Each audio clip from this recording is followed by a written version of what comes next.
Last week against Benfica certainly had the fireworks. On the weekend, that match was postponed due to some tragic circumstances. And so the buildup for this match was unconventional, felt a bit heavy hearted, but the players and the club took care of business. And now it's time that I did the same with these 5 headlines. Welcome to episode 667 of the Barcelona podcast, brought to you by the Blue Wire Podcast Network. I'm Dan Hilton, and before we get to the serious business, I'm so happy that I get to formally announce the Peñapalooza event taking place on Monday, March 31st.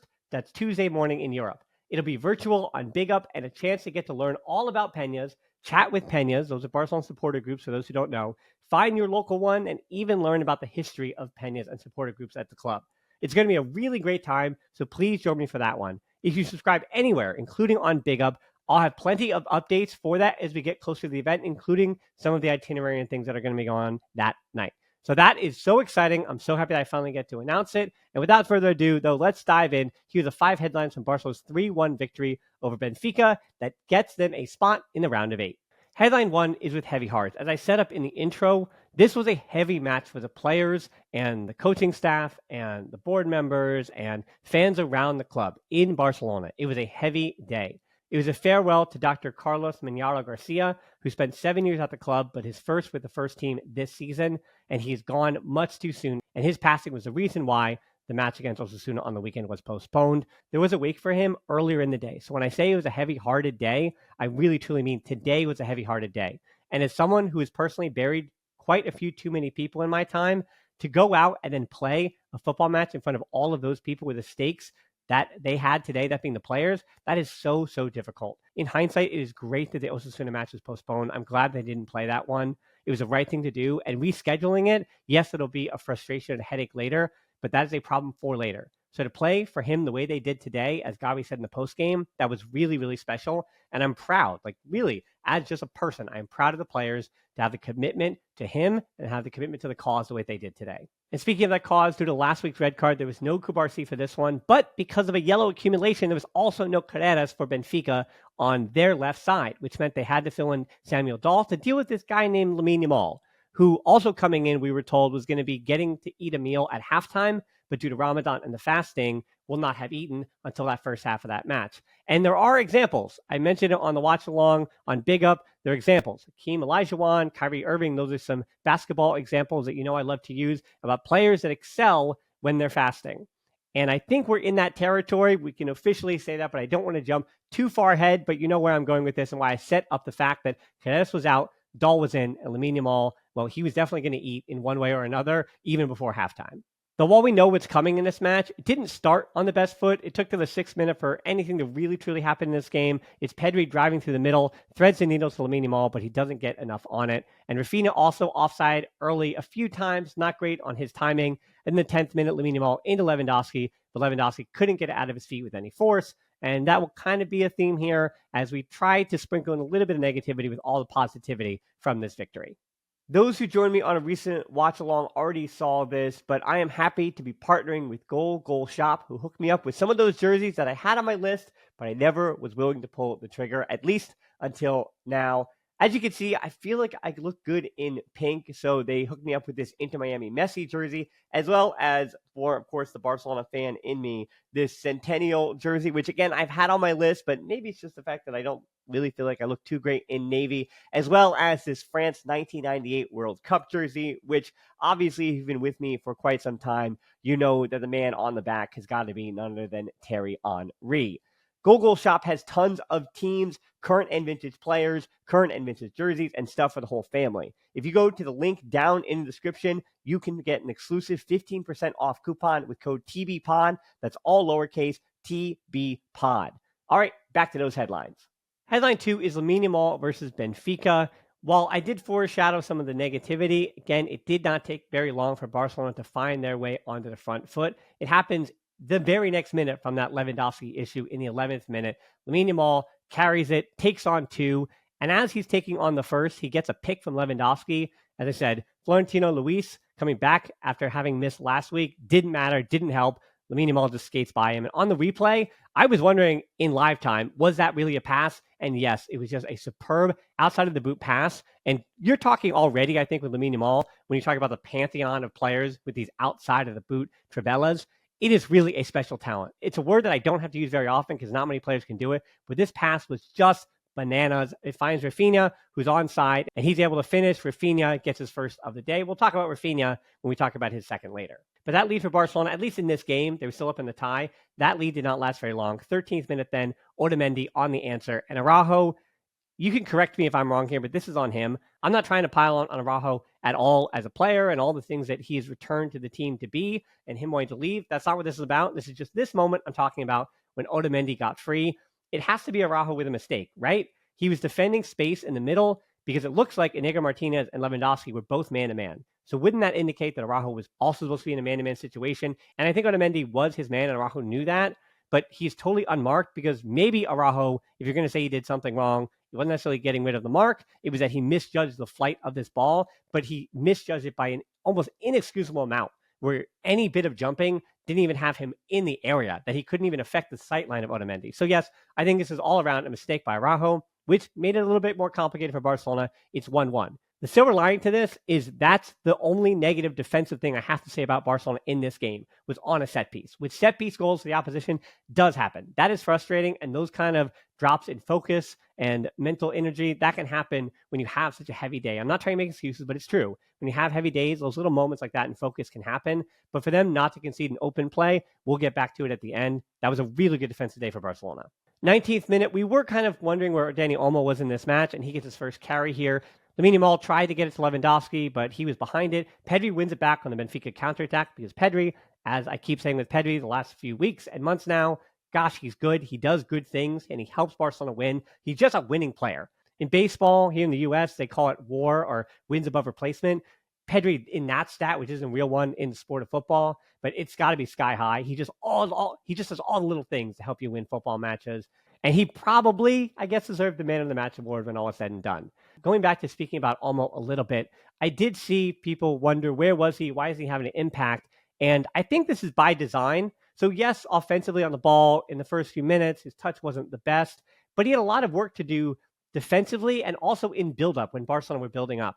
Olmo was part of a solution to give passing support to Araujo. And this, I feel like, was very much on purpose. Not to have Olmo not be as involved as he usually is offensively, but in build-up, asking him to do a little bit more than he usually does. So Olmo would drop pretty deep on that right side as De Jong would drop almost between the center backs. Shout out to Alex Delmas for this graphic here and kind of educating all of us on what was happening with this. So you see Koundé and Tech, they're giving Araujo options. This, to me, is a credit to Hansi Flick. And I'm saying, yes, Dani Olmo was quiet, and that's a credit to Hansi Flick. No, Hansi Flick was setting up in the build-up, passing options for Araujo, keeping Olmo in a position he is more uncomfortable with, but functionally the team is doing better. This is just great player management by Hansi Flick to play a different way to support the players that he has at his disposal. He won't do this with Kubarsi when he returns, of course, hopefully for the round of 8, obviously in the Champions League. But this is, again, great man management by Hansi Flick. This is the kind of stuff I love to see, even though it feels like it's a negative on Olmo. In the 22nd minute, De Jong with a carry. Lewandowski overcooked the pass to Raphinha. And you hear me peppering in those little instances of negativity as Lewandowski did not have the best game. Headline 3 is generational. Now it's time to talk about Lamine Yamal. In the 24th minute, Lamine Yamal with a shot from distance wasn't too far away. And people were mentioning even a watch along, hey, what happened to that dip by Lamine Yamal with goals and assists? Well, we had the Golazo assist, if you want to call it that. And then he adds the Golazo with his own foot. Meets ball, meets goal in the 27th minute. It's a 2-1. It's a 1v1 against Tomas Araujo, has no shot here.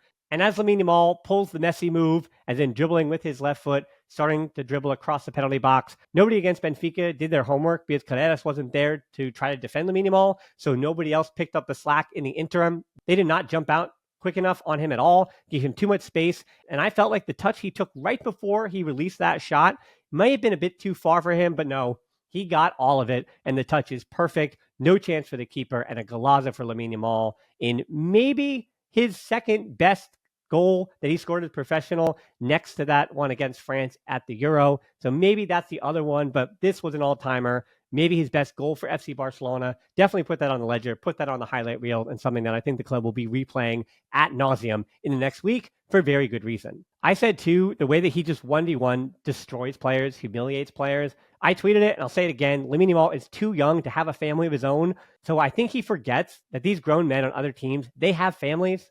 Just be kind to their families, Lamine Yamal. But no, he's a boy amongst men, looking like a man amongst boys. With the ball at his feet, this is unparalleled stuff that we're seeing from Lamine Yamal. Really, really great stuff. And he does this, by the way, all with needing replacement as his boots were ripping in that first half. You could give me 60 boots and put them all on the same feet, and I'm not going to strike a ball like that. Lamine Yamal, he's generational. Without words already, and he's 17. So let me take a breath, compose myself, and figure out some more words to talk about Lamine Yamal for future games with. Headline 4 is Ballon d'Or candidate. I'm not actually talking about Lamine Yamal. I told you I'm done with talking about Lamine Yamal for a minute here. We're actually talking about Raphinha now, who, interestingly enough, in the pregame presser, Hansi Flick said that he felt like Raphinha deserved to be a Ballon d'Or candidate.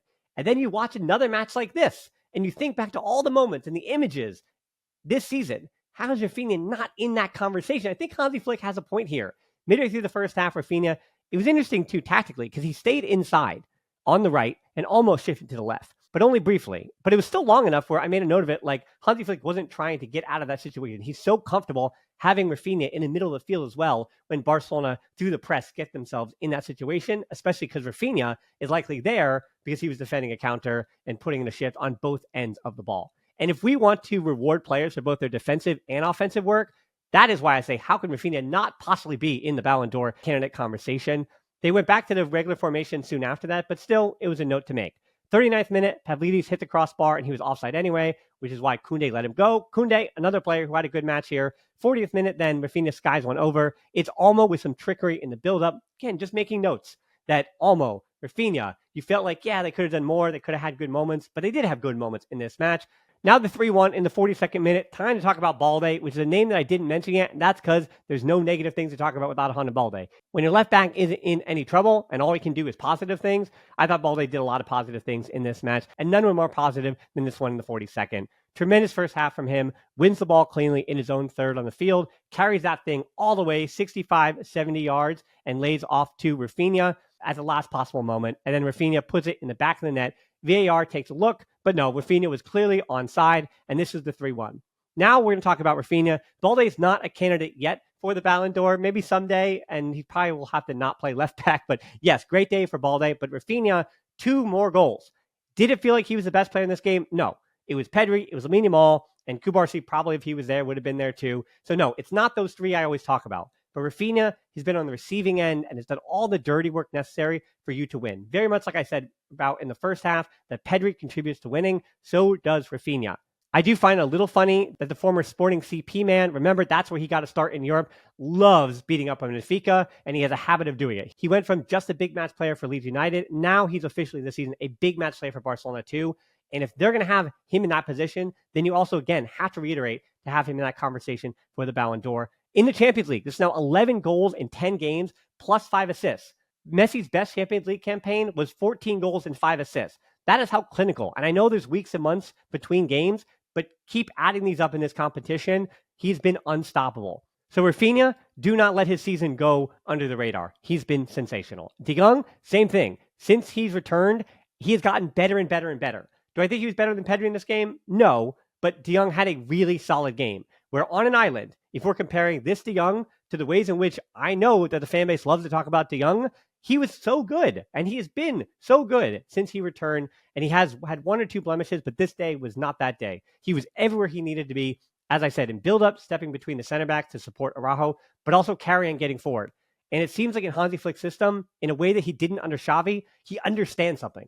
I don't know what it is. What did Hansi Flick say or do? Maybe it's just the space that Hansi Flick's system allows De Jong, but he's really thriving right now in the last few weeks, and that's great to see because he's earning his starting spot over Marc Hostedo, and that is what you need. You need a really good competition for him. Headline 5 is In Hansi Flick We Trust. I know it feels a bit weird that I have an entire second half of a match all in the 5th headline, but you know this match and this tie was already over at that point. Even though Benfica felt like they could have made it interesting in the 49th minute, it was a goal. They put it in the back of the net, but no, Pavlidis was way offside. Don't worry about that.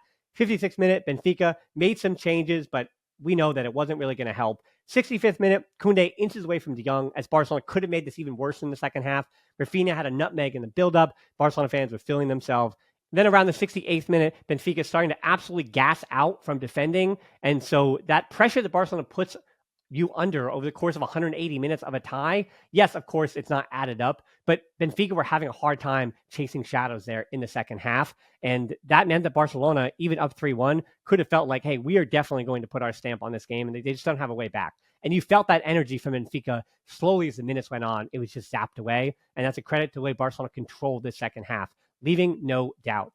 70th minute, Lewandowski and Olmo out for Ferran Torres and Gavi. In the 77th minute, important defending by Barcelona, taking pride in their defense, even when it felt like the tie is over. That is a credit to Inigo Martinez, who, if you told me he was the man of the match, I also would not have been that surprised. Felt like he was pretty much perfect in this one. 81st minute, Fermin and Casado on for Lamine Yamal and De Jong. Already spoke about both of them. Hard to argue that they were not 9 of 10 on their performances today, or 10 of 10 for Lamine Yamal. 86th minute, it's a block by that Barcelona back line on a header at the back post. Strong feet from Koundé. Tech was behind him, but Koundé didn't want to chance it. Again, Koundé, a good day from him. 87th minute, Eric Garcia on for Inigo Martinez. And to close things out, Gavi, with his little substitute appearance. Did he have any sensational moments with the ball? No, but Gavi and Araujo both reminding the former European regular for PSG and Renato Sanchez that, yeah, Europe it's tough. They were bullying him in a way that made me feel a little bad, but hey, that's what you sign up for. So Gavi and Araujo still being physical to the very end and reminding you that Barca didn't have to dominate Benfica to win this tie. They could have just snuck by them like some of the other teams are in this round of 16, but no, they dominated them. You look at the stats in this game, they left no doubt. They were the better team. They deserved to win, and they took care of business. And that means it is time for the round of 8. We will find out who the opponent for Barcelona is tomorrow. It's either Lille or it's Dortmund. They are 1-1 as I record this on aggregate, with that match being tomorrow. So we'll have to see, but I'll say either way, Lille or Dortmund, Barcelona is the favorite in that tie. They're the better team than Lille and Dortmund. I'm not being overconfident. They should make it to the semifinal if they are the better team that we know they are. And the reason why I made this headline in Hansi Flick We Trust, because you look at this match, everything, all the noise going on, even history, the 1961 European Cup final that Barcelona lost 3-2 to Benfica, we talked about on the watch along, how that really is a what-if moment in the history of the club and how that could have changed everything. The perception of Barcelona in Spain. We talk about the connection to the Franco dictatorship. We had that conversation on the watch along. So I do always implore you, join the watch along for those kind of deep dive conversations. But this wasn't even revenge for that. History goes against Barcelona, against Benfica. For Barcelona, it was 2 really exciting, insane matches with Benfica, and then one where Barcelona were absolutely in the driver's seat and left no doubt. And this puts the exclamation point on this trio of matches between these two this season. Pedri was the man of the match again, as he was last week, and Pedri putting his stamp on this tie +1 with the knockouts as well. But I think my man of the match off the field was Hansi Flick. As I said, all the emotional stuff, everything going around, keeping this team focused and keeping them in the hunt and hungry for every trophy. Maybe those dark years were bad, but this seems like a team, both young and older players, who are hungry to win trophies. A lot of players, for example, like a Raphinha, like a Koundé, who just have not been there before, and these players are desperate to get there. And that does include the Liga, which reminds me, on Sunday against Atletico Madrid, that is what's next up on the calendar for Barcelona. They have, that being Barcelona, a chance to go up 6 over one of their title rivals who dropped points over the weekend. So that will be a big one. And of course, you can join me for the watch along for that one on Big Up. So again, thank you so much for those who've been supporting me throughout all the years, and especially with Peñapalooza. This is going out to everybody, and I want a lot of new people to both be joining their Peñas and joining me in all the work that I do and joining this community as well. So thank you to both the new and the old. And as always, until next time, Forza Barca.